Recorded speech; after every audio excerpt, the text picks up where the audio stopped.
Hello, welcome to the channel IQ the hope. My name is Mansoor Ahmed. जैसा कि आपको title देखकर पता चल रहा होगा, वैदिक पीरियड के बारे में हम डिस्कस करने जा रहे हैं। अगर हम वैदिक पीरियड की बात करेंगे तो ये जो है इस पीरियड को जो 3 हिस्सों में डिवाइड किया गया है। द आर्यंस को, दूसरा अर्ली वैदिक ऋग वैदिक पीरियड, और तीसरा जो है लेटर वैदिक पीरियड। अगर हम द आर्यंस की बात करेंगे तो बहुत सारे हिस्टोरियन जो है ये मानते हैं कि जो ओरिजिनल प्लेस है, मेनी हिस्टोरियंस है given various theories regarding the origin of the Aryan. तो अगर हम सेंट्रल एशियन थ्योरी की बात करेंगे, जिसको मैक्स मिलर के द्वारा जो है दिया गया था, तो ये जो है मोस्ट एक्सेप्टेड थ्योरी है। और इसके अलावा है जेड एवेस्टा की बात करेंगे तो इसके द्वारा भी जो है ये माना जाता है कि आर्यन जो थे वो ईरान से इंडिया की ओर जो है आए थे और उन्होंने जो यहाँ पे सेटलमेंट की। अगर हम बाल गंगाधर तिलक की बात करेंगे तो उनका ये मानना है कि आर्यन जो थे वो आर्टिक रीजन से जो वो आए थे हिंदुस्तान के अंदर जो है, और यहाँ पे जो है उन्होंने सेटलमेंट की। अब हम अर्ली वैदिक की बात करें, ये तो मैंने आर्यंस का बात बता दिया। तो सेंट्रल एशियन थ्योरी और जेंडा वेस्टो जो कि एक होली बुक है ईरान की, उसके उन दोनों बुक्स के बारे में बता दिया कि आर्यंस के द्वारा जो है कैसे सेटलमेंट की गई इंडिया के अंदर। अब हम अर्ली वैदिक पीरियड की बात करेंगे या ऋग वैदिक पीरियड की बात करेंगे तो इसका जो रीजन है, अर्ली आर्यन जो थे वो सेटल हुए थे ईस्टर्न अफगानिस्तान, मॉडर्न पाकिस्तान और पंजाब और parts of western UP. In regions के अंदर जो आर्यन थे उन्होंने सेटलमेंट करना शुरू किया। वो जो पूरी रीजन थी जिसके अंदर आर्यन ने जो है सेटलमेंट शुरू की हिंदुस्तान के अंदर, उसको जो है लैंड ऑफ 7 रिवर्स और सप्ता संदावा रीजन्स कहा जाता है, मतलब कि Punjab region, land of 7 rivers जिसको पंजाब कहा जाता है। तो हिंदुस्तान के पंजाब रीजन के अंदर जो है आर्यंस ने जो है सेटलमेंट करना जो है शुरू किया। अब अगर हम अर्ली वैदिक पीपल्स के बाद पॉलिटिकल ऑर्गेनाइजेशन की बात करेंगे तो जो वैदिक आर्यंस थे उनका जो पॉलिटिकल ऑर्गेनाइजेशन थी वो मोनार्कियल फॉर्म थी, मतलब कि जो राजा था उसका बेटा ही जो है राजा बनता था, और यहाँ का जो ट्राइब थे उसको जन कहा जाता और किंग को जो है राजन कहा जाता। और जो किंग था उसको एज ए प्रोटेक्टर माना जाता था and the leader of the battle माना जाता था पूरे ट्राइब का, मतलब कि राजन को जो है leader of the battle and protector of tribe माना जाता था। और उसका जो ऑफिस था वो हेरिटेरी नहीं था, बल्कि वो उसको सिलेक्ट किया जाता था फ्रॉम द क्लान मेंस के अंदर ही जो है राजा को जो है वो सेलेक्ट किया जाता। और राजा जो था वो एब्सोल्यूट मोनार्क नहीं होता था। याद रखें कि जो राजन था वो एब्सोल्यूट मोनार्क नहीं हुआ करता था from the government of the tribe, बल्कि उसको रिस्पॉन्सिबिलिटी हुआ करती थी ट्राइबल काउंसिल की तरफ से, जैसे कि सभा समिति गाना विधाता की। अगर हम इसके अलावा देखेंगे तो बाद में लर्न और विट्रेस ट्राइब्समैन जो थी उनको जो है वो अटेंड करते थे सभा को।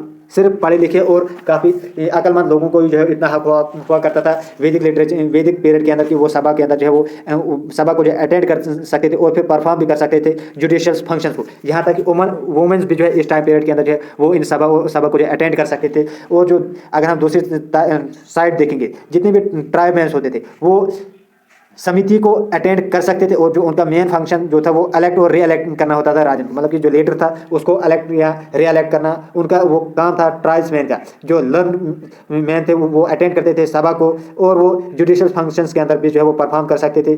और इसके अलावा जो दूसरे ट्राइबमैन थे वो समिति के अंदर जो है वो हिस्सा ले सकते थे। बहुत सारे क्लान जैसे कि many clans wish form the tribe, मतलब कि बहुत सारे क्लान, मतलब कि बहुत सारे क्लान जब आपस में मिलते थे वो एक कबीला बनाते थे। और जो बेसिक यूनिट था उनका वो था कुला, या तो कुला मतलब कि फैमिली, और कुलोपा मतलब कि हेड ऑफ द फैमिली। अगर हम किंग की बात करेंगे तो वो एसोसिएट किया जाता था by a number of officer of पुरोहित जो था सबसे इंपॉर्टेंट था, मतलब कि एक किंग हुआ करता था, इसके साथ में जो बहुत सारे आदमी हुआ करते थे, उनमें जो मेन हुआ करता था वो पुरोहित हुआ करता था। और जो नेक्स्ट इंपॉर्टेंट फंक्शनरी वो हुआ करता था उसका नाम जो था वो सेनापति हुआ करता था, मतलब कि सेनापति का काम होता था लीडर ऑफ द आर्मी। इसके अलावा अगर हम देखेंगे तो कोई भी रेगुलर या स्टैंडिंग आर्मी जो थी वो वैदिक पीरियड के अंदर नहीं हुआ करती थी आर्यंस की। और जो मिलिट्री टेक्निक्स आर्यंस के द्वारा इस्तेमाल की जाती थी तो वो ज़्यादा एडवांस हुआ करते थे। और जो आर्यंस थे उनको इसीलिए सक्सेस मिलती थी क्योंकि इनके पास जो हार्स हुआ करते थे उनके साथ में जो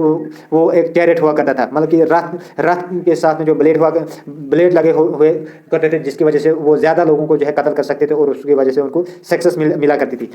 इसके अलावा अगर हम देखेंगे तो there was no regular revenue system, मतलब कि जो किंगडम थी उसके अंदर जो कोई भी रेगुलर रेवेन्यू सिस्टम नहीं हुआ करता था। और जो किंगडम जो थी वो मेंटेन की जाती थी वॉलंटरी ट्रिब्यूट के द्वारा, मतलब कि लोग यहाँ से कंट्रीब्यूशन देते थे तो उसकी वजह से जो है किंगडम को जो है मेंटेन किया जाता था। बाली मतलब कि एक छठाई हिस्सा जो है एग्रीकल्चरल प्रोडक्ट्स का दिया जाता था किंगडम को, वो एज ए और आप द सब्जेक्ट एंड द बूटी was one in the battle, वो जो भी बैटल्स के अंदर जो है जीता जाता था तो वो भी जो है एक छठाई हिस्सा, मतलब कि अगर 6 किलो किसी को कुछ धान वगैरह मिलता था तो उसको एक किलो जो है वो किंगडम को देना होता था, 5 किलो जो है वो खुद रख सकता है। अगर हम इसके अलावा देखेंगे विलेजेस की बात करेंगे तो विलेजेस जो थी, विलेजेस वेयर हेड द ग्रामीण, विलेजेस का जो हेड हुआ करता था वो ग्रामीण हुआ करता था, जिसको जो है सभा और समिति के द्वारा जो है वो सिलेक्ट किया जाता था। बाद में जो है लीडर ग्रामीण जो था वो उसको हेड ऑन किया जाता था by charge of Vrajapati, also an officer who enjoy authority over the pasture ground.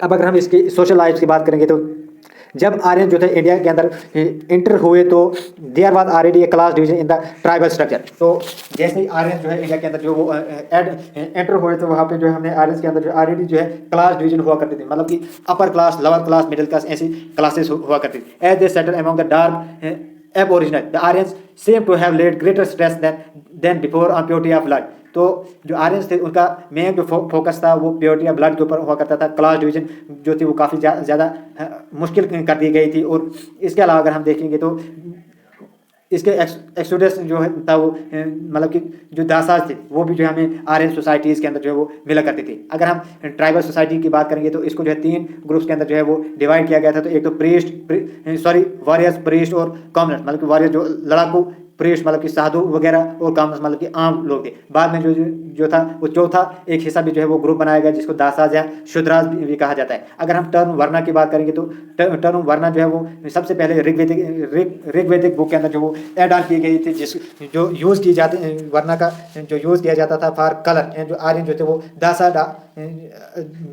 जो आर्यन थे वो काफ़ी ज़्यादा गोरे हुआ करते थे और दासाज कैटेगरी में जो डार्क कलर के लोग हुआ करते थे। और फैमिली को जो है as a basic unit of society माना जाता था। और जो फैमिली थी वो पैट्रियार्कल हुआ करती थी, मतलब कि उसका एक जो हेड हुआ करता था फैमिली का उसका वो मेल हुआ करता था। और जो वुमेन जो थी वो इक्वल पावर्स एंजॉय करती थी टू दैट ऑफ मैन, मतलब कि जितनी पावर मैन को हुआ करती थी तो उतनी जो है वुमेन्स को भी जो है वो पावर दी जाती थी। मैरिज जो थी वो मोनोगैमस हुआ करती थी, मतलब कि एक से ज़्यादा पर्सन के साथ जो है वो शादी हुआ करती थी और इनडिसॉल्वेबल होती थी वो शादियाँ। But there were few instances of polyandry, लेकिन कुछ पॉलीएंड्री एविडेंसेस भी मिलते हैं, मतलब कि मोर देन वन हस्बैंड, मतलब कि एक औरत जो थी वो एक से ज़्यादा हस्बैंड भी रख सकती थी।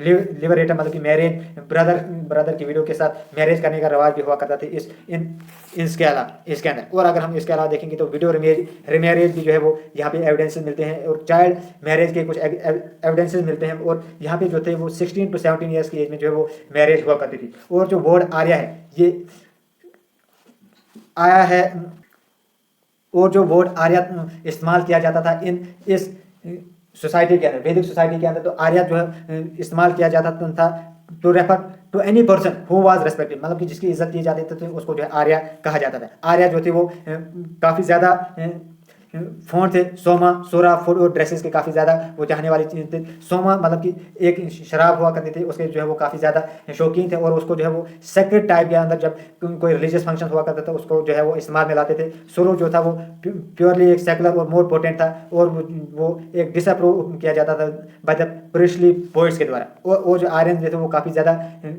पसंद करते थे म्यूजिक को, और वो फ्लूट, ल्यूट और हेयर को बजाना जो है काफ़ी ज़्यादा पसंद करते थे। इसके अलावा जो है डांसिंग, सिंगिंग और डांसिंग गर्ल्स के एविडेंसेस भी हमें यहाँ पे मिलते थे, मतलब कि वो डांसिंग, सिंगिंग जो है वो पसंद करती थी। इसके अलावा जो है गैम्बलिंग जो था इनका सबसे मेन पास टाइम था। और यहाँ पे हमने देखा कि मैन और वुमेन दोनों जो थे वो ऑर्नामेंट्स को जो है पहनते थे, मतलब कि जेवरात पहनने का रिवाज जो है दोनों के अंदर था, मैन के अंदर भी और फीमेल के अंदर भी। अगर हम देखेंगे इकोनॉमी की बात करेंगे तो जो ब्रॉन्ज में थे वो काफ़ी ज़्यादा स्किल थे और वो टूल्स और वेपन्स जो थे वो सुपीरियर क्वालिटी के बनाते थे as that of Harappan culture से। और यहाँ पे हमने आर्टिस्ट भी मिलते हैं, जैसे कि कारपेंटर से, वीवर से, कॉबलर से, पॉटर के कुछ एविडेंसेस मिलते हैं, मतलब यहाँ के जो लोग थे वो आर्टिस्ट हुआ करते थे। आर्यन जो थे वो मिक्स्ड इकोनॉमी जो है वो फॉलो करते थे, बहुत पेस्टोरल एंड एग्रीकल्चर, जिसके अंदर जो है अगर हम देखेंगे तो कैटल जो है एक प्रीडोमिनेंट पार्ट जो है वो प्ले करती थी। तो आर्यंस की अगर हम देखेंगे तो आर्यन टाइम जो वैदिक टाइम पीरियड था उसके अंदर जो रिवर थे उनके अपने नाम थे, जैसे कि इंदस को जो है सिंधु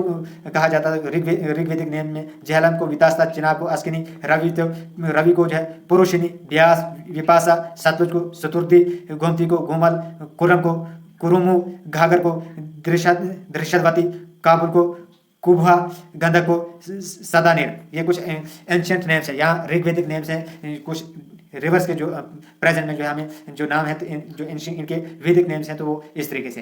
तो अगर हम स्टैंडर्ड की बात करेंगे तो स्टैंडर्ड यूनिट जो था वो एक्सचेंज का था, वो काउ था, मतलब कि वो काउ को as a standard unit of exchange जो माना करते थे। और इसी टाइम पे जो है कॉइन्स का एस्टेब्लिशमेंट भी हुआ। तो वो जो कॉइन्स थे वो गोल्ड के थे और उसको जो है निष्का कहा जाता था, मतलब कि gold next initially gold necklace और क्वेश्चनल और सतमाना जो थे वो कुछ कॉइन्स इस्तेमाल किए जाते थे। गांव जूता जो था वो काफ़ी ज़्यादा यूज़ किया जाता था as a measure of distance को जो है गांव जूता जो है as a measure of distance इस्तेमाल किया जाता था। और गुड होली को जो है as a measure of time जो है वो इस्तेमाल किया जाता था। वो जो मड सेटलमेंट जो है वो काफ़ी ज़्यादा हमें मिलती है। और फिजिशियंस जो थे उसको विशाखास कहा जाता था। तो जो स्टेपल क्रॉप था वो युवा था, मतलब कि बार्ले। इसके अलावा अगर हम देखेंगे तो मैरिजेज जो यहाँ पे हुआ करती थी, तो ब्रह्मा एक मैरिज हुआ करती थी जिसके अंदर जो है ड्यूली डावर्ड गर्ल जो थी वो अपनी ही क्लास के मैन के साथ जो वो मैरिज करती थी। दाइवा के अंदर जो है बाप अपनी बेटी को जो है सेक्रीफिशियल प्रीस्ट को जो है एज ए फीस के रूप में जो वो दिया करता था और उसके साथ वो जो प्रीस्ट था वो मैरिज करता था।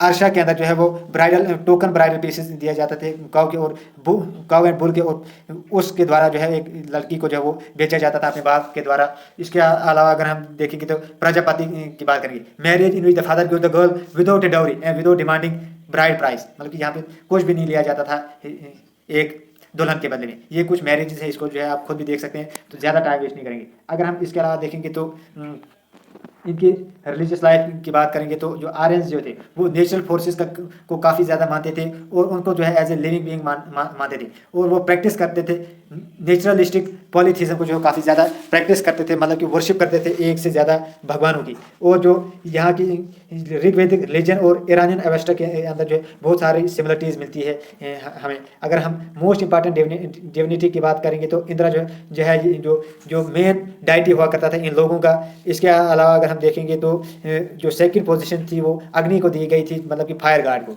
अगर हम इसके अलावा देखेंगे तो वरुणा जो थर्ड पोजीशन दी गई थी, तो वरुणा जो था वो स्पेसिफाई करता था ही पर्सनिफाइड वाटर को। वरुणा का मतलब होता था भगवान, पानी का भगवान। सोमा अगर हम देखेंगे तो वो गॉड ऑफ प्लांट कहा जाता था। इसके अलावा अगर हम देखेंगे तो नेक्स्ट जो हमारे पास है वो यकीन नहीं करते थे आइडोल वर्शिप के ऊपर, मतलब कि they do not believe in erecting temple and idol worship के ऊपर। जो वो ना तो टेम्पल बनाने के ऊपर ना तो आइडोल वर्शिप के ऊपर वो यकीन करते थे। वर्शिप जो की जाती थी वो ओपन एयर के अंदर की जाती थी थ्रू यजनास के द्वारा। अगर हम वैदिक सेक्रीफाइसेस की बात करेंगे तो दो किस्म के सेक्रीफाइसेस किए जाते थे। एक तो हाउस होल्डर्स के द्वारा कंडक्ट किए जाते थे, दूसरे जो those that require ritual specialist, मतलब कि मजहब का जो जानने वाला था वो जो है दूसरे टाइप के सेक्रीफाइसेस को करता था। तो इसी के साथ जो वैदिक पीरियड का पहला पार्ट जो खत्म होता है। उम्मीद है कि आपको वीडियो पसंद आ रही है। Thanks for watching our videos and God bless you all.